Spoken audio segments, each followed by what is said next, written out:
بسم اللہ الرحمن الرحیم۔ عن ابی ہریرہ رضی اللہ تعالی عنہ ان رسول اللہ صلی اللہ تعالی علیہ وسلم نہا عن السدل فی الصلاۃ وان یغطی الرجل فاہ او کما قال علیہ الصلاۃ والسلام۔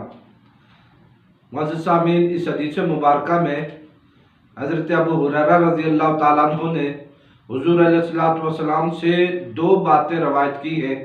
ایک تو یہ کہ سرکار علیہ الصلوۃ والسلام نے نماز کے اندر صدل کرنے سے منع فرمایا ہے، اور دوسرا یہ کہ نماز کے اندر منہ کو ڈھانپنے سے منع فرمایا ہے۔ یعنی حضرت ابو ہریرہ رضی اللہ تعالیٰ عنہ بیان فرماتے ہیں کہ حضور نے نماز میں صدل سے منع فرمایا۔ صدل کا مطلب ہے کہ کپڑا لٹکانا، گلے میں یا کاندھوں کے اوپر چادر وغیرہ یا کوئی مفلر وغیرہ لٹکانا، اسے صدل کہتے ہیں۔ اور نماز کے اندر یہ کپڑا لٹکانا تکبر کی علامت ہے، لہذا اس سے منع کیا گیا۔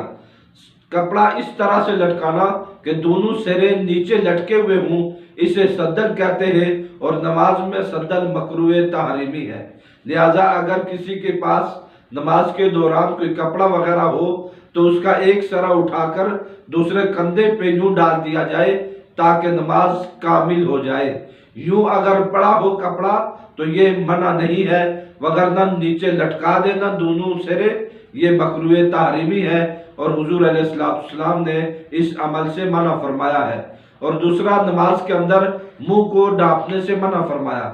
جس طرح عام طور پر سردیوں میں زیادہ تر لوگ چادر وغیرہ لے کر نماز پڑھتے ہیں، تو اس طرح سے نماز میں منہ کو ڈھانپ لینا، اس سے حضور علیہ السلام نے منع فرمایا، اور اس عمل سے بچنا چاہیے۔ سو نماز کے اندر گلے میں کپڑا لٹکانا یا منہ کو ڈھانپنا یہ مکروہ تحریمی ہے، اس سے حضور نے منع فرمایا اور اس سے بچنا چاہیے۔ اللہ رب العزت ہمیں اس پر عمل کرنے کی توفیق عطا فرمائے۔